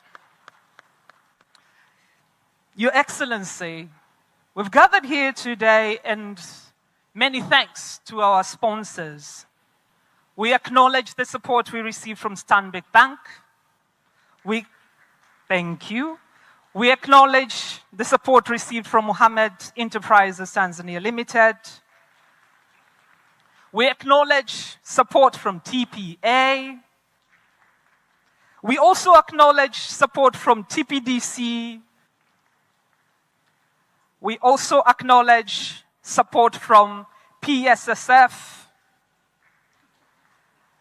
Yes Tanzania, Azam Media Group, and Mwananchi Communication.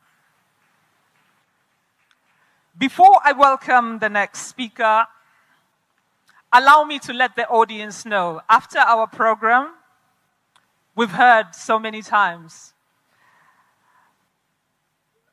Dr. Kaberuka being mentioned. He will have a fireside chat. Please don't plan to miss. And before that, you will also hear a showcase of investment in Tanzania. May I now, Your Excellency, allow me to welcome the President of the African Development Bank and Chairman of the Africa50 Board, Dr. Sidi Auditor, to give words of appreciation and also to welcome you to address this audience. Karibu sana, Dr. Sidi. Please, a round of applause to him. Thank you very much.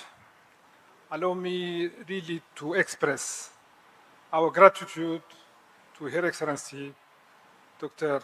Samia Suluhu Hassan, President of the United Republic of Tanzania, for the warm welcome and for hosting this annual meeting of the General Assembly of Africa50 and the Infrastructure Forum for Africa. Allow me, Your Excellency, to invite you to deliver your keynote statement. Welcome.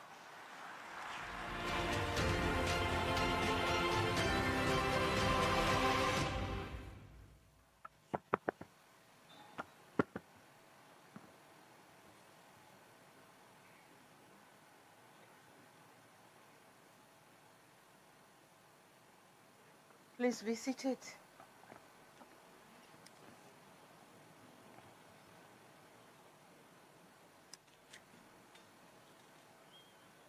Your Excellency, the former President of the United Republic of Tanzania and one of the founding members or presidents of the Africa50, and this is none than Dr. Jakaya Mrisho Kikwete. Your Excellency, Deputy President of the Republic of Kenya, my brother Kithure Kindiki,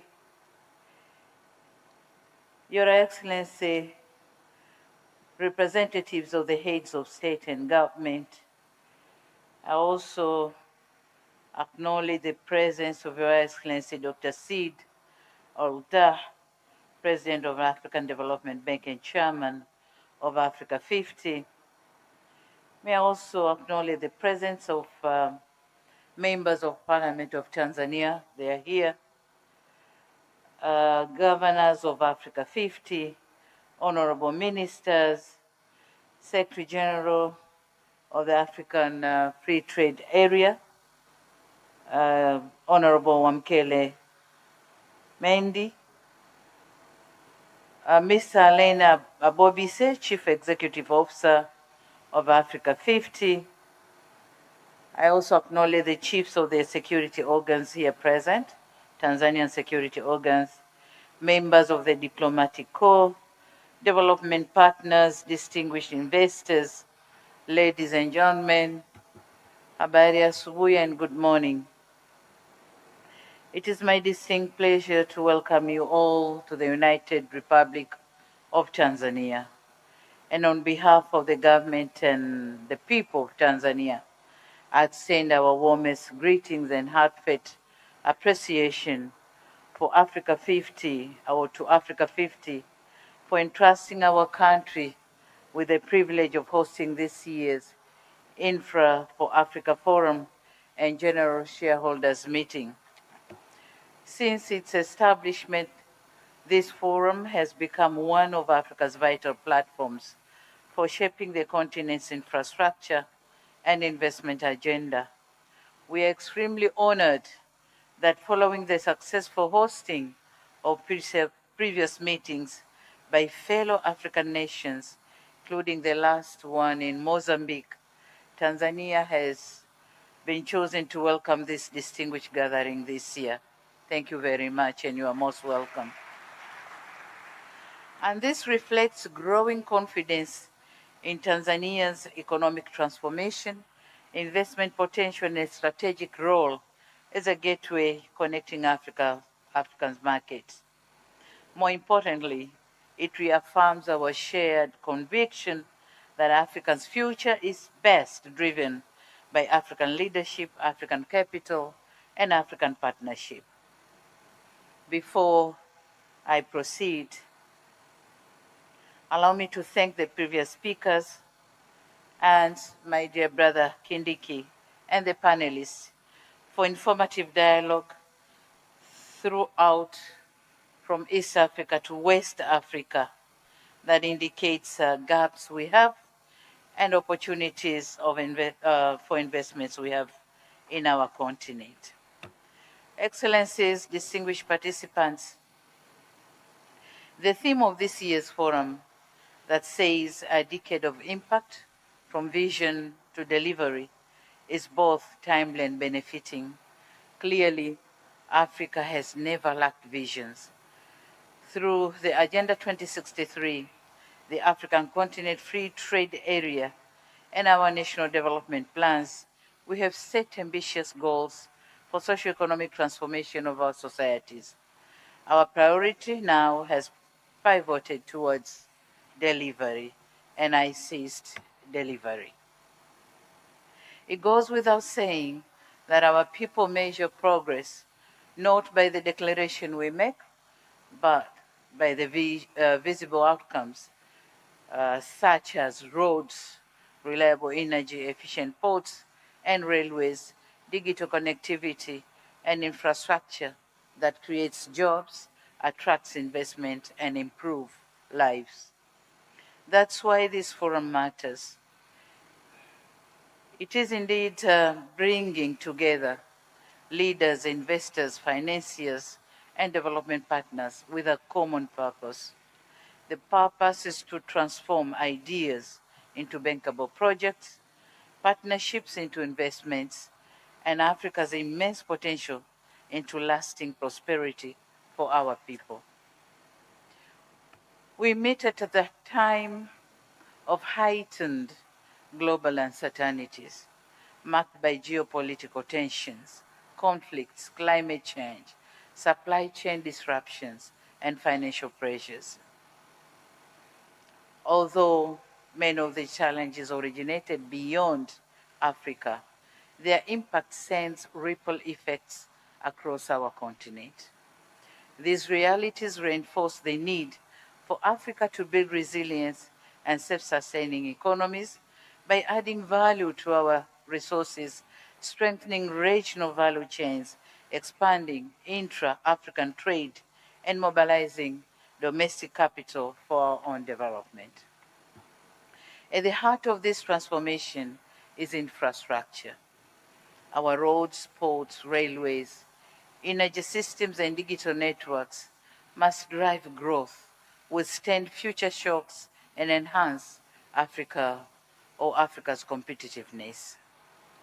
By developing bankable projects, mobilizing long-term financing, and attracting private investment, Africa 50 reflects Africa's determination to finance, build and own its own future, and hence, through collaboration, strong partnership, and effective implementation, we can build a more resilient, competitive, and prosperous Africa.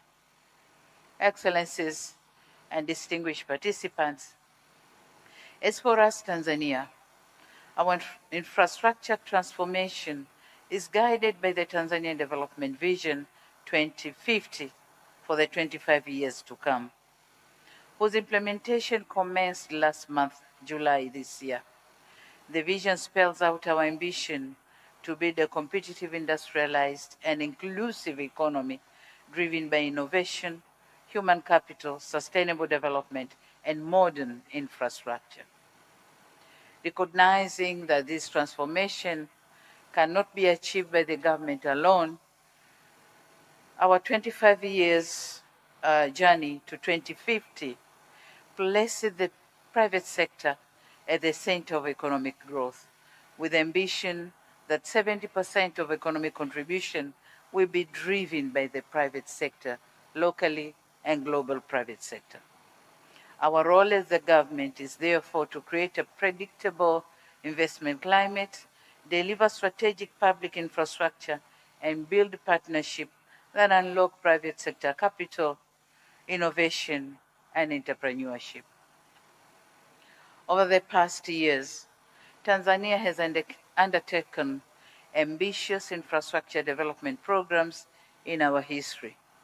We have expanded and modernized the port of Dar es Salaam, enhancing its efficiency and strengthening its role as a regional trade and logistic hub. We are advancing the standard gauge railway to improve connectivity, reduce transport costs, and facilitate trade with neighboring countries. And we also investing in strategic roads, network, bridges, logistic corridors, and modern airports, so as to strengthen national, regional, and global connectivity. These investments are already generating impact by reducing logistic costs, attracting investments. Maybe when the Tanzania Investment Center, we do the presentation, we see how Tanzania is receiving the FDIs from outside the country. So they are also reinforcing Tanzania's role as a strategic gateway for land-linked countries, including Burundi, Rwanda, Uganda, Zambia, Malawi, and Democratic Republic of Congo, by providing efficient access to regional and global market. Tanzania's strategic location along the Indian Ocean has historically position as a bridge between the two important regional blocs. We are committed to using this position to strengthen cross-border trade, develop regional value chains, and promote investments that deliver shared prosperity. The African Continental Free Trade Area further complements regional efforts to enhance trade, investment, and infrastructure connectivity. We therefore stand ready to work with Africa50, governments, investors, and development partners to accelerate delivery of infrastructure that connects our people, industries, and unlock Africa's economic potential. Distinguished participants, talking on building Africa's next generation infrastructure, we are relying heavily on building integration systems that drive industrialization, innovation, and competitiveness. And in this respect, energy remains the foundation of economic transformation. Without reliable, affordable, and sustainable energy, industries cannot grow, business cannot expand, and economies cannot compete. So, in cognizance of this fact, Tanzania is investing in a secure and diversified energy sector through hydropower, renewable energy, and natural gas.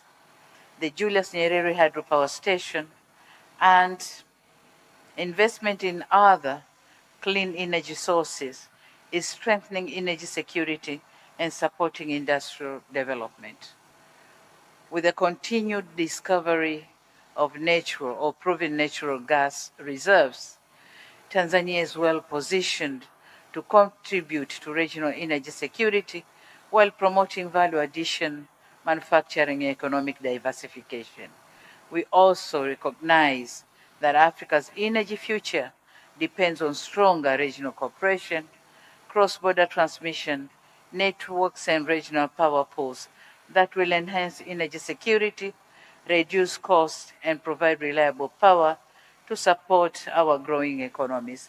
And my brother Kindiki has explained very nicely our East African pool, but we also have the Southern African power pool, which also provide electricity, reliable electricity to our countries. Equally important is digital infrastructure. In today's world, connectivity is essential as roads, ports, and energy. Through the national ICT broadband backbone, Tanzania is expanding digital access, improving public services, promoting financial inclusion, supporting innovation, and creating new opportunities, especially for young entrepreneurs. It is obvious that infrastructure alone cannot transform Africa. And I want to concur with Deputy Minister Kindiki that our greatest asset is our people. By investing in education, technical skills, and digital capabilities, can empower our youthful population to become innovators, creators, and drivers of African transformation. We can develop them to be not merely consumers of the global solution, but producers of solutions to the world. Regarding mobilizing investment for Africa's infrastructure future, as it was narrated earlier by the previous speakers, that Africa financial muscles for investment remains one of the greatest barriers to economic transformation, but it is also the greatest potential for private sector investment opportunities in our time. Governments alone cannot finance Africa's infrastructure ambitions. We must strengthen partnerships that bring together public resources, private sector, development financial institutions, and local and international investors. I, therefore, invite financial institutions, investors gathered here today to partner with us, Tanzania, and explore the vast opportunities available across transport, energy, logistics, manufacturing, digital infrastructure, and industrial development. Tanzania is no longer a source of raw materials only. It is becoming a destination for value addition, innovation, and industrial production and sustainable growth.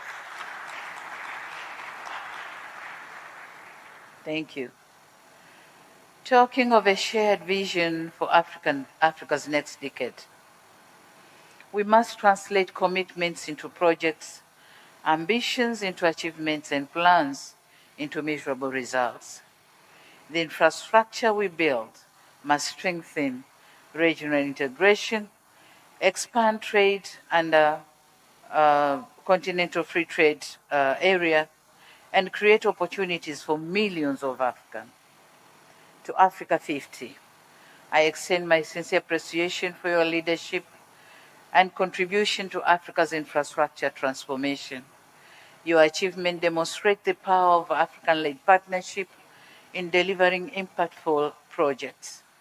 As you enter your next decade, we encourage you to continue championing innovation or innovative solutions and investment that connect our continent and improve the lives of our people.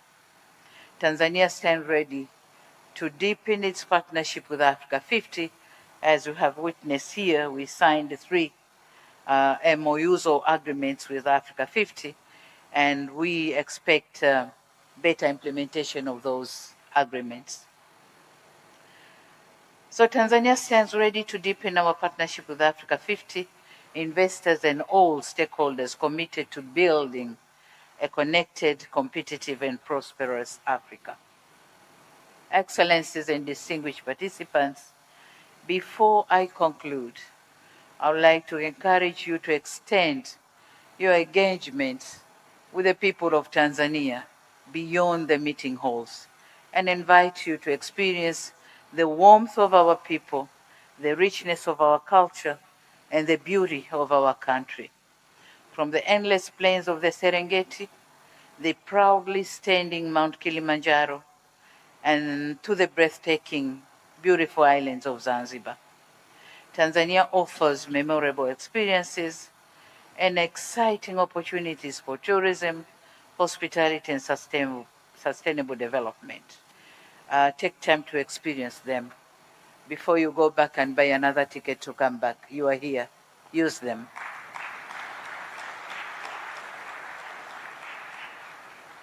I also wish to share our pride in hosting, together with our neighbors, Kenya and Uganda, the historic Total Energies CAF African Cup of Nations, AFCON Pamoja 2027.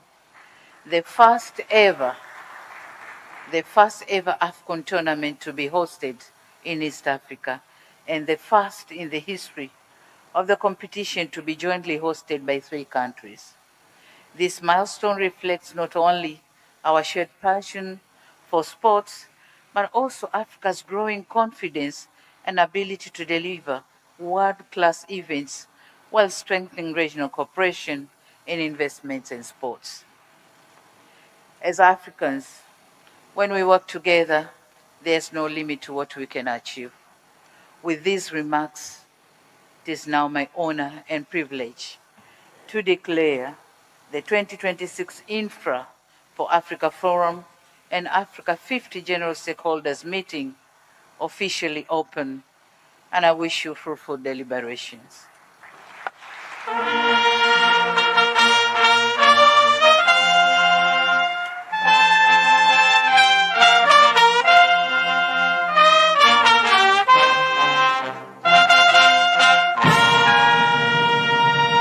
Thank you. God bless Africa. God bless Africa50. Thank you for your kind attention. Thank you very much. A round of applause to Our Excellency Dr. Samia Suluhu Hassan, the President of the United Republic of Tanzania, for those great words. And here she bids farewell before we proceed with our program. Brass band, please let us escort Her Excellency as she heads out.